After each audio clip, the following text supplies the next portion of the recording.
무려 4조 원이 넘는 돈을 해외로 불법 송금한 일당이 붙잡혔습니다. 국내 코인의 시세가 해외보다 높게 형성되는 이른바 김치 프리미엄을 노린 범행이었는데요. 이들의 범행에 시중은행 9곳이 뚫렸습니다. 자세한 사건 내용 임주혜 변호사와 알아보겠습니다. 어서 오십시오. 안녕하세요. 네, 무려 4조 원이 넘는 돈이 해외로 불법 송금이 됐고 그 일당들이 붙잡혔습니다. 보니까 1분 만에 15억 원을 송금을 했다면서요? 네, 그렇습니다. 사건 내용부터 좀 간략히 정리해드리도록 할게요. 4조 원이 넘는 금액이었습니다. 네. 이 정도 금액이라면 우리나라 외환 보유고에도 심각한 타격을 줄 수 있을 만한 금액이거든요. 어떻게 범행이 진행이 됐냐면요. 지난 2021년 1월부터 2022년 8월까지 무역대금으로 위장을 해서 외환이 유출이 되었습니다. 페이퍼 컴퍼니를 직접 운영하기도 했는데요. 256명의 계좌에서 무려 4조 3천억 원 상당이 해외로 불법 송금이 되었습니다. 그러면 사실 이건 무역 대금도 아니고요. 오로지 가상자산을 해외에서 구입하기 위한 비용이었거든요. 이렇게 송금한 돈으로 중국, 일본, 호주, 홍콩 등 해외 코인 거래소에서 가상자산을 사들인 이후에 이를 다시 국내 코인 거래소로 전송을 하게 됩니다. 그러면 이때 김치 프리미엄이라는 단어가 등장을 하게 돼요. 김치 프리미엄이란 뭐냐면 국내의 코인이 국내에서 구입하는 코인, 국내에서의 코인 시세가 해외보다 일부 높게 형성이 되는 걸 김치 프리미엄이라고 하거든요. 이런 게 왜 발생하게 되냐면 국내에서의 코인 거래는 어떻게 보면 폐쇄적이라고 설명해 드릴 수 있습니다. 국내 계좌가 있어야지만 국내에서 구입을 할 수 있고 사실상 외국인이 구입할 수 있는 방법이 막혀 있어서요. 이런 폐쇄적인 구조 때문에 국내에서 이 수요가 높을 경우에 일부 어떤 기간에는 특정 기간 동안에는 해외에서 같은 코인을 구입한 비용보다 국내에서의 비용이 더 높은, 그러니까 국내의 가격이 더 높은 경우가 발생하는 현상을 김치 프리미엄이라고 합니다. 물론 국내의 시세가 더 떨어지는 경우도 발생할 수 있겠지만 이 시세 차익을 잘 노리기만 한다면 해외에서 코인을 구입해서 국내에서 판매하는 경우 굉장히 사건이 다를 수가 있거든요. 그렇기 때문에 국내에서 비싸게 매각해서 한 3%에서 5% 정도 시세 차익을 노리면서 이들 일당이 이런 식으로 거래를 해서 2천억 원 이상의 차익을 봤던 것으로 지금 확인이 되어 좀 조사가 진행되고 있습니다. 그러니까 일당이 4조 원이 넘는 금액을 보내는데 시중은행 9곳이 뚫렸습니다. 근데 이렇게 큰 금액이 나가는데도 은행에서 이런 정황을 파악하지 못했나 이런 생각이 들거든요. 네, 굉장히 이 부분이 좀 문제점으로 지적돼야 될 것 같아요. 왜 이런 상황이 발생했나를 보게 되면 기본적으로 굉장히 큰 금액이 외화로 송금되게 되면 은행 입장에서는 수수료라고 할 수 있겠죠. 어느 정도 이득을 볼 수 있고요. 그러다 보니까 은행 내부에서도 과한 경쟁이 일어났던 것 같습니다. 이 송금 은행 등이 검증을 제대로 하지도 않고 또 걸러내지도 못했어요. 그럼 페이퍼 컴퍼니가 어떤 제품을 사오는 것이라고 했을 때 제대로 서류 심사를 했는지가 좀 의심스러운 상황인데요. 실제로 한 시중은행은 320차례에 걸쳐서 반도체 개발비 명목으로 1조 4천억 원 가량이 이제 송금이 되었을 때 그 진행이 되는 동안 인보이스 외에는 별도로 증빙을 요구하지도 않았고요. 담당 직원은 굉장히 성과가 좋다고 해서 포상을 받기도 했답니다. 결국 자금 세탁이 연루된 것인지 의심 거래 차단 시스템이 작동을 하지 않은 것으로 보이고 어떤 영업 위주의 어떤 성과 위주의 실적 강조의 시중은행에 대해서 어떤 허점이 발생한 것으로 보입니다. 네, 이와 같은 문제가 발생하기 때문에 제도 개선도 시급해 보이는데 조직 내에는 지금 전직 은행원 브로커까지 가담을 했다고 하거든요. 그렇기 때문에 은행에 접근하기가 조금 더 쉬웠을 것 같아요. 네, 그런 부분이 충분히 있었을 것 같습니다. 지금 사건 구조를 보시면 결국 굉장히 분업화해서 업무가 이루어졌어요. 총책이라는 사람이 어떤 가운데에서 전반적인 내용을 좀 주도하고 좀 지시를 하는 게 있었고 또 송금팀, 해외팀 이런 식으로 다 따로 나뉘어져서요.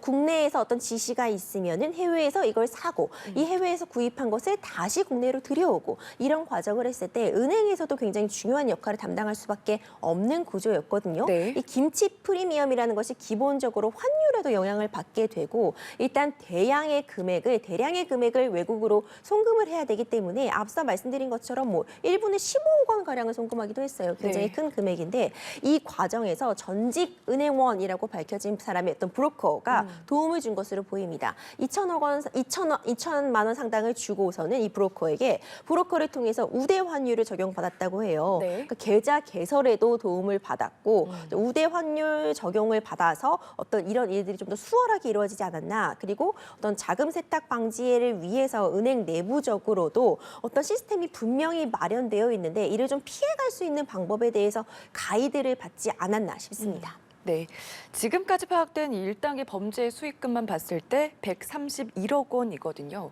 이 돈은 어떻게 되는지 궁금하고요. 지금 처벌은 어떻게 예상해 볼 수가 있을까요? 지금 이 131억 원이란 금액이 지금까지 정확히 파악된 규모에 불과합니다. 네. 이때 그 김치 프로그램이요. 이때 이 시세를 봤을 때 한 3에서 5% 정도의 어떤 차이가 얻을 수 있겠다고 추정이 되고 있거든요. 그렇다면 최소 2천억 원 상당이 될 것이라고 지금 추정만 하고 있는 상태입니다. 131억 원이란 금액은 이 중에서 좀 정확히 좀 밝혀진 내역일 뿐인데 사실 가상자산이라는 것 특성상 제대로 좀 추적이 어려운 부분이 분명히 있고 네. 송금 규모 같은 것도 도대체 어디까지가 연루되어 있는 것인지 이들의 조직이 정확히 어느 정도 규모를 갖고 있는 것인지가 아직까지는 정확히 파악이 어려워서 이 131억 원은 일부일 것이라는 말을 먼저 해드리고 싶고요. 결국 몰수 추징 보전의 대상이 됩니다. 그러니까 몰수는 이대로 이 재산 그대로 국고로 귀속시키는 것을 말하고 네. 추징의 경우에는 그대로 들어올 수 없을 때 적어도 가액을 다른 재산으로 가져오는 걸 말하는데 이 131억 원에 대해서는 당연히 몰수 추징이 예상이 되고 있고요. 이들의 범죄는 외국환 거래법 위반 그리고 알선 수재 혐의가 적용이 돼요. 외국환 거래법 위반되게 되면은 그 거래 금액만큼 일정 부분 과태료가 네. 부과되기 때문에 굉장히 거액의 어떤 과태료 부과가 될 것으로 예상이 되고 형사처벌 역시 피할 수 없는 상태입니다. 네, 알겠습니다. 다음 내용으로 넘어가 보겠습니다. 편의점에서 술을 팔지 않는다는 이유로 직원과 점주를 폭행하고 나 촉법 소년이니까 괜찮다 이렇게 말한 사건 아마 다들 기억하실 겁니다. 이와 관련해서 지금 실형이 선고가 됐는데 사건 내용 정리를 해주시고요. 네. 재판부의 판결 배경까지 짚어주시죠. 네, 이 사건 굉장히 충격적입니다. 내용을 좀 설명드리자면요. 지난해 8월에 일어났던 일이에요. 편의점에 한 학생이 새벽 1시 반에 방문합니다. 이미 시간 자체가 어떤 이 학생이 돌아다니기 적합하지 않은 시간이라고 볼 수 있어요. 네. 새벽 1시 반에 방문해서 술을 사려고 해요. 그래서 당연히 어린 학생이기 때문에 편의점에서 근무하고 있던 직원이 팔 수 없다고 제재를 했고요. 그러자 이 학생이 거칠게 편의점 직원을 밀칩니다.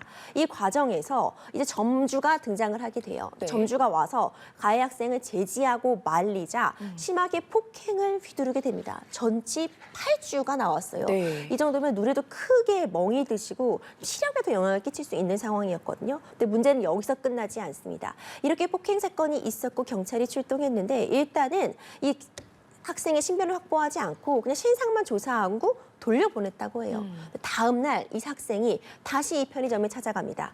그러면서 CCTV 영상을 삭제하라고 요구하고 이 폭행 상황이 담겨 있었던 점주의 휴대폰을 빼앗아 달아났습니다. 네. 그리고 나서 그 휴대폰을 부순 다음에 이 휴대폰 사진을 본인의 SNS에 올리면서 내가 휴대폰을 이렇게 했다 심지어 자랑하는 듯한 글을 남기기도 했습니다. 네. 이렇게 두 번의 방문이 있자 이제 그제서야 경찰이 이제 이 학생을 연행해 갔던 그런 사건이었고요.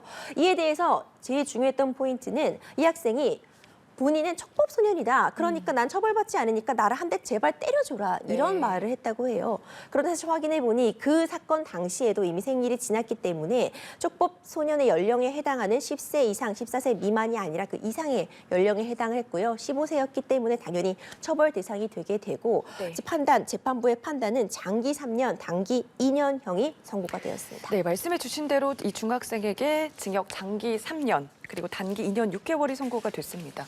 보통 이 판결을 봤을 때 징역 몇 년에 뭐 집행유예 얼마 이렇게 나오잖아요. 그렇죠. 근데 장기, 단기 이렇게 나온 이유도 궁금하거든요. 네, 일단 이 촉법소년이 있고 범죄소년이라는 것이 있습니다. 이제 촉법소년은요, 10세 이상 14세 미만일 경우에는 네. 형사처벌을 하지 않고 보호처분을 하는 것을 말합니다. 이제 소년법이 적용이 되면서 이 나이대의 학생에 대해서는 형벌로 다스리기보다는 좀 교화에 중점을 둬서 네. 보호처분을 하겠다. 그래서 이제 가장 중한 형이 이제 소년원송치가 되는 거죠.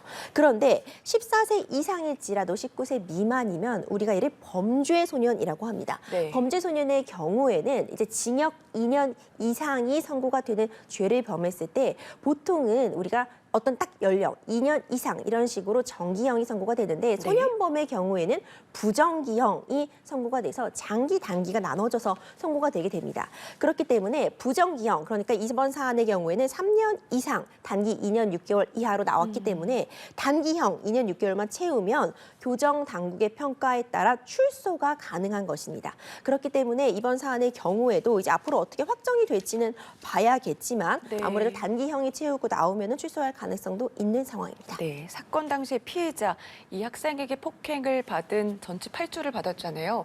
지금 편의점은 문을 닫았다고 하거든요. 지금 상황은 어떤 거죠?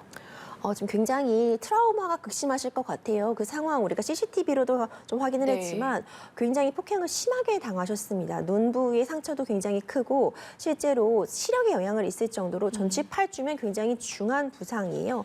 굉장히 트라우마를 호소하고 계시고 장애 판정 가능성도 남아 있다고 지금 나오고 있는 상황입니다. 네. 그리고 이제 사과를 받으셨냐 이런 질문에 딱 한 번 이제 이 가해 학생의 아버지가 전화를 해서 뭐 합의금이 많다는 식의 발언을 했다고 해요. 이 부분도 점주 입장에서는 굉장히 좀 억울하시고 답답하신 상황인 것 같고 편의점도 더 이상 운영을 못할 것 같다, 이제 그만둬야 될 것 같다 이런 입장을 밝히신 상황입니다. 네. 이번 사건도 마찬가지지만 점점 10대 학생들의 범죄 비율도 계속해서 늘고 있습니다. 그리고 문제가 이 촉법소년법을 악용해서 더 문제가 되고 있는 상황인 것 같은데 이번 사건에서 재판부의 판결이 앞으로 어떤 영향을 미칠 거라고 보세요? 일단 사건 내용을 보시면 이 학생이 오히려 이렇게 도발을 했다고 해요. 나 촉법소년이다. 네. 그러니까 제발 날 때려라. 정말 말도 안 되는 일이죠. 이런 사건이 반복되다 보니까 이제 국민 정서적으로도 또 공감대가 이루어진 것 같습니다. 촉법소년 연령 지금 이대로 수십 년 전에 만들어진 이 연령대로는 안 된다. 만 14세로는 안 된다. 그래서 연령 하향에 대한 좀 합의는 이루어진 것 같고요. 네. 그래서 결국 법무부에서도 13세로 연령을 낮추는 것을 굉장히 구체적으로 추진하고 있는 단계입니다. 이제 소년범죄 종합 대책을 통해서 이제 가장 중요한 내용이 촉법소년의 연령을 낮추는 것이 나와 있고요. 그 외에도 여러 조치들을 통해서 이제 중대 소년범죄에 대해서 좀 엄단하겠다 이런 입장을 밝히고 있는 것 같습니다. 이번 사건의 경우에는 사실 촉법소년 연령에 어떻게 다행이라고 표현해야 되는 건가요? 네. 해당을 하지 않았어요. 결국 형사처벌을 받았지만 중요한 건 이 연령이 아니라 이런 범죄에 대해서 우리 학생들, 청소년들이 반드시 처벌받을 수 있다. 이런 행동이 내가 단지 나이가 어리다는 이유로 가볍게 여겨지지 않는다는 점을 다시 한번 강조하는 데는 이 판결이 큰 의미가 있을 것 같습니다. 네, 방금 전에도 좀 말씀을 해주셨는데 법무부는 현재 촉법소년 연령 기준을 13세 하향 조정을 하고 있습니다. 이게 어떻게 진행이 되고 있는지도 궁금하고요. 네. 외국 같은 곳에서 봤을 때는 아예 연령을 없애는 게 나을 수도 있다. 이런 얘기도 나오거든요. 변호사님의 견해가 좀 궁금합니다. 네, 굉장히 좀 어려운 부분이요. 꼭 연령을 낮추고 이 청소년, 이 소년 범죄에 대해서 처벌을 강화하는 건 많이 능사는 아닙니다. 네. 저희가 전문가들이 많이 하는 얘기가 낙인 효과가 있다는 말을 해요. 그러니까 어린 나이에 어떻게 보면 잘하고 있는 아이들이기 때문에 이렇게 함부로 처벌을 받아서 영원히 범죄자로 낙인을 찍어버리면 앞으로 갱생의 여지가 없다. 그렇기 때문에 처벌만이 능사가 아니다라는 의견도 충분히 타당하고 제시가 되고 있습니다. 하지만 현행 그대로는 정말 안 될 것 같아요. 이미 굉장히 소년 범죄가 성인 범죄 못지않게 악랄하고 굉장히 교묘하게 이루어지고 있기 때문에 이에 대해서 엄단할 필요성은 충분히 있어 보이고요. 지금 법무부에서도 좀 13세로 낮추는 것에 대해서는 어느 정도 합의가 이루어지고 이제 관련된 정차만 남아있기 때문에 일단 연령을 낮추고 또 처벌이 능사가 아니기 때문에 처벌의 단계는 좀 더 세분화해서 처벌할 사안에 대해서는 엄단해서 처벌을 하고 이제 교화와 어떤 교육을 목적으로 하는 사안에 대해서는 철저하게 교육이 이루어지는 방식으로 좀 나누어서 진행돼야 될 것 같습니다. 네, 알겠습니다. 저희가 속보가 먼저 들어와 있어서요. 이 내용 전해드리고 이어가겠습니다. 네. 외교부의 조현동 1차관이 오늘 샤베스타리 주한 이란 대사를 초치해 윤석열 대통령의 발언에 대한 우리 정부 입장을 다시 한번 설명했다고 외교부가 밝혔습니다. 이는 어제 이란 정부가 아랍에미리트에서 한 윤 대통령의 UAE에 적은 이란이란 발언을 문제 삼아 주 테헤란 주재 한국 대사를 초치한 다음에 이루어진 겁니다. 네, 관련된 내용은 저희가 또 들어오는 대로 전해드리도록 하겠습니다. 네, 이 내용도 좀 짚어보겠습니다. 저희가 조금 전에 또 속보로 전해드렸었는데 인하대 성폭행 추락사 가해 학생에 대해서 재판부에서 징역 20년을 선고를 했습니다. 앞서서 검찰 쪽에서는 무기징역을 구형한 바가 있거든요. 네, 속보에 따르면 20년을 선고를 했는데 이 내용도 좀 짚어주시죠. 네, 일단 사건 내용 간략하게 짚어드리도록 할게요. 정말 네. 안타까운 사건이었죠. 인하대 캠퍼스 내에서 일어났던 사건입니다. 여학생을 성폭행하려다 이제 건물에서 떨어뜨려 사망에 이르게 한 이 가해자에 대한 1심 판결이 내려졌는데요. 징역 20년 중형이 선고되었습니다. 일단 애초에 이제 검찰 측에서는 살인죄를 적용하려고 했어요. 네. 밀어 떨어뜨린 것이 충분히 살인의 고의가 있었다라고 보아서 검찰에서는 살인죄를 적용을 하려고 했지만 네. 재판부는 어떤 사망에 이르게 하려고 한 어떤 살인에는 고의가 인정되기 어렵다고 봐서 준강간치사 혐의만 인정되어 이제 징역 20년이 선고가 되었습니다. 네, 그러니까 말씀을 좀 정리를 해보면은 경찰 쪽에서는 준강간치사 혐의를 적용을 했었는데 죄명이 바뀌었습니다. 살인 혐의로 적용을 했는데 결국 지금 재판부가 나온 그 결과에 따르면 살인의 고의성은 인정하지 않았다 이렇게 볼 수가 있는 건가요? 네, 그렇죠. 그러니까 준강간치사, 그러니까 강간을 하려다 이제 고의는 없었는데 네. 어쨌든 사망의 결과가 발생했다. 이렇게만 인정이 된 거예요. 그러니까 살인의 고의로 이 범죄를 처음부터 계획했다는 부분에 대한 입증에는 실패한 것으로 보이는데요. 항소 있을 것 같습니다. 네. 검찰 측에서는 항소를 진행함으로써 살인 혐의에 대한 살인의 고의도 좀 입증하려고 할 것 같고요. 징역 20년이 중형이긴 하지만 지금 피해자의 억울함을 다하기엔 사실 부족하다고 볼 수도 있거든요. 네. 관련 내용도 어떻게 좀 풀어나갈지는 좀 지켜볼 필요가 있을 것 같습니다. 네, 앞서서 검찰 쪽에서 항소 가능성이 있을 거다 말씀을 해주셨는데 앞으로 이 사건 어떻게 흘러갈 거라 예상하십니까? 결국 그 고의성 입증하는데 과연 살인죄가 다시 적용될 수 있을까 이 부분 좀 포인트로 지켜볼 수 있을 것 같고요. 네. 형량에 있어서도 좀 더 형량을 높일 수 있는 부분이 있을지는 검찰 쪽에 좀 더 지켜볼 것 같습니다. 이번 사건을 통해서 결국 강간치사 혐의만 인정됐기 때문에 애초에 이렇게 떨어뜨리려고 하는데 고의가 없었다고 볼 수 있는 것인가? 이거 살인죄가 적용돼야 되는 거 아니냐라는 네. 부분은 계속 문제점으로 남아 있을 것 같습니다. 알겠습니다. 아직 1심 결과이기 때문에 어떻게 나올지는 조금 더 지켜봐야 할 것 같고요. 다음 사건으로 넘어가 보겠습니다. 인천의 한 숲놀이 시설에서 아동 학대가 있었다. 이런 신고를 받고 수사 중입니다. 아이들에게 유치원에서 있던 일을 말하면 지옥 간다. 이런 얘기를 했다면서요? 아, 네, 저도 이 기사를 보고 너무 깜짝 놀랐어요. 정말 어린 아이들인데 네. 아이들에게 학대를 하고선 유치원에서 있었던 일 말하면 지옥 간다 이런 말을 했다고 지금 전해지고 있어요. 이런 말을 들은 학부모가 이제 신고를 하면서 밝혀진 상황이었거든요. 조사가 좀 진행되고 있고 앞으로 정확한 사실관계 파악이 필요하겠지만 네. 훈육을 핑계로 아이들을 밀치고 식전 기도를 강요한다거나 나쁜 아이는 여기 서 있어야 된다 이렇게 공개적으로 아이를 혼낸 적도 있다고 하고 빗자루로 위협을 했던 적도 있다 이렇게 좀 진술이 나오고 있는 상황입니다. 네. 굉장히 좀 충격적인데 더 놀라운 점은 이게 숲놀이 유치원으로 알고 어머님들은 보낸 건데 유치원이 아니었던 거예요. 유치원으로 허가를 받지 않았던 무인가 기관이라 이 인가 없이 유치원이라는 명칭을 사용해오고 있던 곳이었습니다. 네, 여기가 무허가 시설이었고 유치원 명칭을 쓰고 또 미신고 통학버스도 운영한 것으로 적발이 됐는데 이 시설이 보니까 2018년부터 운영을 해왔더라고요. 네. 한 차례 과태료 처분이 나왔는데도 불구하고 이름을 바꿔서 계속 운영을 한 거잖아요. 그렇죠. 네, 이에 대해서 지금 무허가 시설을 어떻게 잡아낼 수 있는지 이 부분도 좀 궁금하거든요. 사실상 잡아내기가 어려운 부분이 분명히 있을 것 같습니다. 말씀 주신 것처럼 원래 유치원이라는 명칭을 사용하려면 당연히 인가를 받아야 합니다. 네. 국공립, 그러니까 나라에서 운영하는 곳이 아니라 사설기관일지라도 유치원이라는 명칭을 사용하려면 인가를 받아야 되고 유치원은 인가를 받지 않고 이와 유사한 명칭을 사용하게 되면은 500만 원 이하의 과태료 처분이 내려지게 됩니다. 실제로 이 사업장의 경우에도 2018년도에 지난해 영업을 시작했는데 지난해 네. 11월에 유치원이 아님에도 이런 명칭을 사용했다고 해서 300만 원의 과태료 처분이 있었습니다.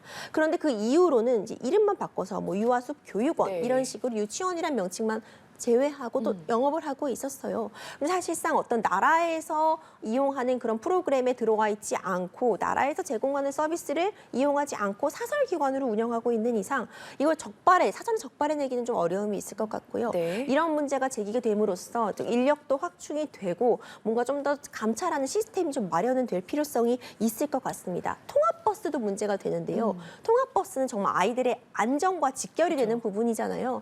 인가를 받아서 유치원이라는 명칭을 사용하고 허가를 받아서 통합버스를 운영을 해야 되는데 이런 부분도 신고하지 않고 통합버스를 운영하고 있었다고 합니다. 네. 이렇게 미신고 업체가 아이들을 태우고 통합버스를 운영했다는 것도 굉장히 충격적으로 다가왔습니다. 네, 무허가 시설에 뭐 통학버스도 신고도 안 하고 운행을 해서 굉장히 문제가 됐는데 지금 이 원장 등은 학대 혐의는 부인하고 있는 것으로 확인되고 있습니다. 지금 정황이 포착되기도 했었는데 그렇다면 이걸 다 포함해서 처벌 수는 어떻게 됩니까? 네, 지금 일단 이 원장 측에서는 불가피한 훈육이었다고 네. 말을 하고 있는데요. 사실관계를 확인해 봐야겠지만 일단 일정 부분 아이들의 진술이 일치하고 있다면 또 혐의점에 대해서는 아이들이 이걸 다 입증할 수는 없잖아요. 어떤 관련 재반 증거들, 정황에 따라서 혐의점이 입증이 된다면 이분은 아동복지법 위반 혐의가 적용될 수 있고요. 물론 이 통학버스 부분에 대해서는 여객 운수사업법 위반 등의 혐의가 적용이 될 것 같습니다. 네. 만약 이 아동복지법 위반 혐의, 아동학대 혐의가 인정이 된다면 5년 이하의 징역, 3천만 원 이하의 벌금에 처해질 수 있는 중요한 사항입니다. 이 무허가 부분에 대한 이 무허가로 운영하고 있는 유치원 부분에 대해서도 네. 앞으로 좀 조치가 좀 취해질 것으로 보이고요. 아동학대 더 이상 이런 기사는 좀 보지 않았으면 합니다. 알겠습니다. 오늘 여기까지 들어보겠습니다. 지금까지 임주혜 변호사와 함께했습니다. 고맙습니다. 감사합니다.